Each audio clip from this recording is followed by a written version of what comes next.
Hey everybody, Jeremy Senpai here. Thank you so very much for clicking on my video.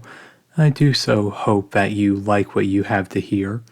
If you like what you hear, then please feel free to hit like, subscribe, and all that good stuff. Also, if you have any commission ideas that you want to hear from me, you can always send me a message over on my Instagram, completely free. Now, let's get into the audio. And as usual, remember always, keep calm and put your headphones on. Now, let's get on to it.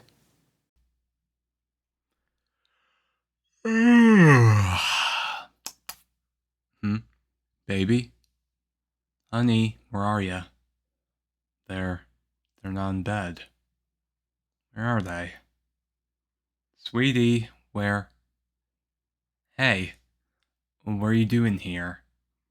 Here in the TV room, and it's all dark. I mean, the TV's on, obviously, but... Oh. Yeah. Sweetie, why do you watch stuff like that? You know it makes you upset. I know it's important to stay informed. I know that, but you know what? I already know what to do. Give me the remote. Give it. Yep, I'm turning it off. Do you have your phone on you? Hand it over. Hand over or I take it from you like last time. See? I'm hitting the power button. Yeah. The world. You know what? Before I do this, let me turn the lights on. Yeah, I know. The world is becoming a scarier place almost every day. And it does seem like the news just gets worse and worse every day. There's problems everywhere. People are getting way too tense. People are getting afraid and panicking. And there are those that just live off all the carnage and chaos. But I'm here to tell you that you can't give in. You can't just you can't let it bury you. Yeah, I know that's easier said than done, but part of it is to direct your attention towards what you want. You know, try to direct it towards something more positive. No, I'm not saying that you should ignore the problem, but at the same time, you're going to drive yourself crazy and depressed again if you just wallow on it and seethe on this. Okay, let's be realistic here. Do you think that you can change any of the things that you see on that screen? No, you can't, and I can't either.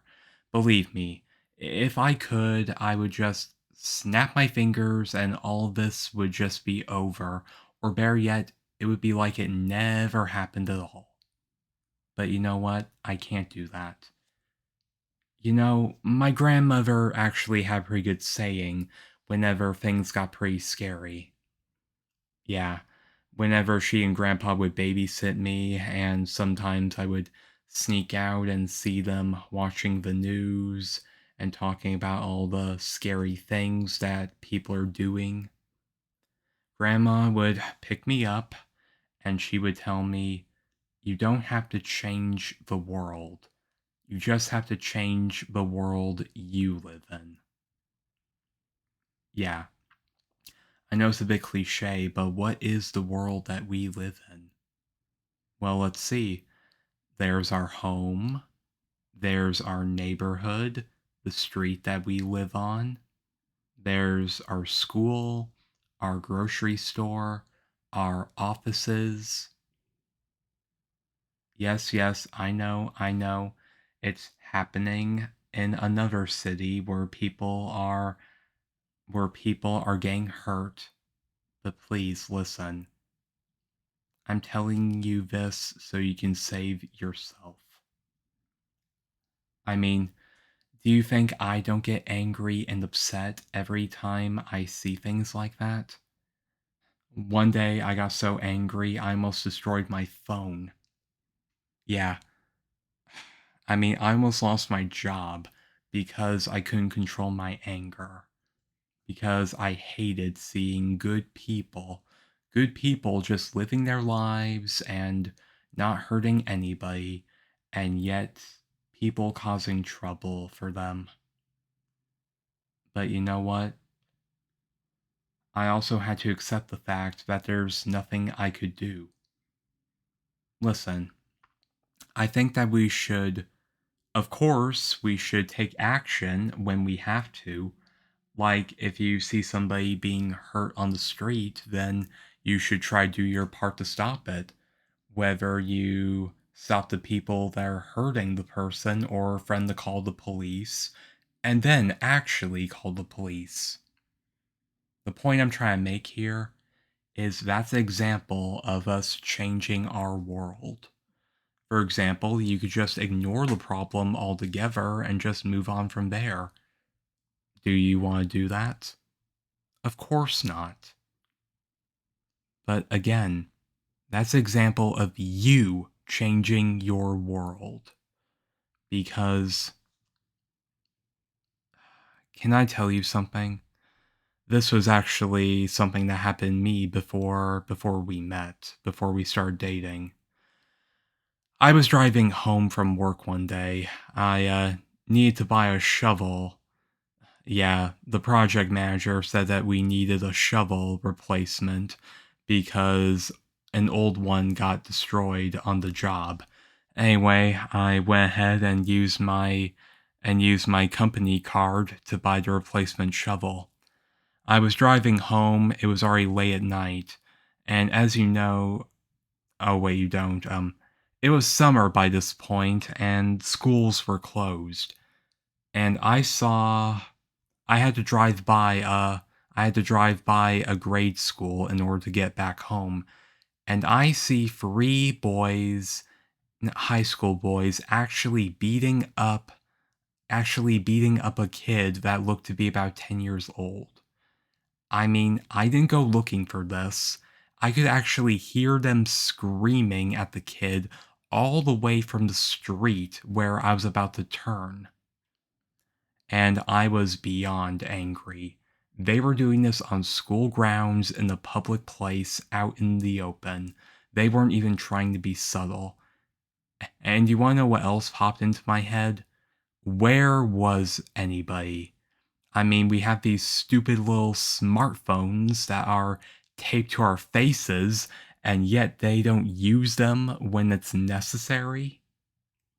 So, against my better judgment, I pulled the car into the driveway of the school, and I start thinking about the shovel that's in the back seat. My very first instinct was to get out of the car and bash one of them in the head. See how far I would get on one of them. But no, the thought quickly went away. Instead, I just drove up and I flashed my brights. And you should have seen them.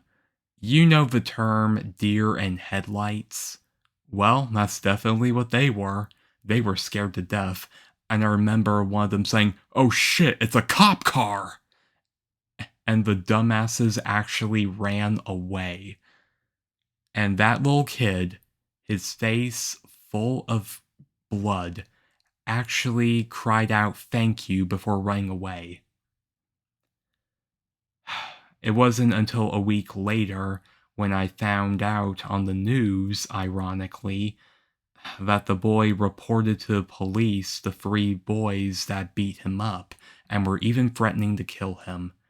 Apparently, they were classmates with his older sister who refused to go out with one of them. So they decided to take it out on her younger brother. Yeah.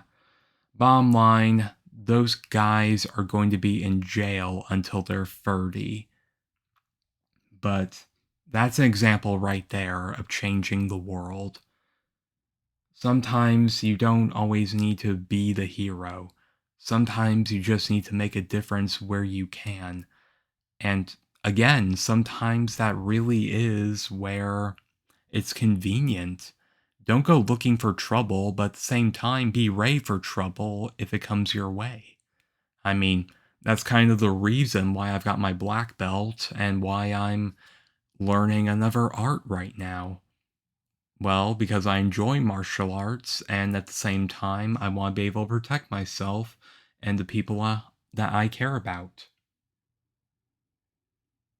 Yeah, thank you. But did that make you feel a bit better? A little bit, huh? Well, if you like, let's just lay here on this couch in the dark to take a quote from one of my favorite book series of all time, A Series of Unfortunate Events.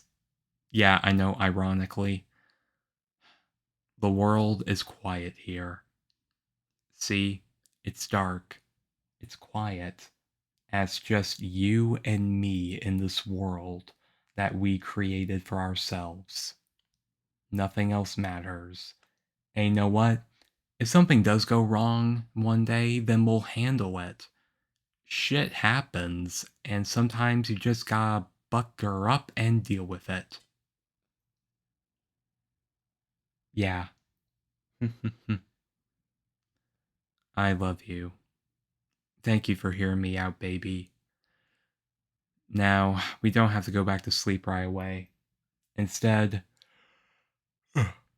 let's just enjoy the moment.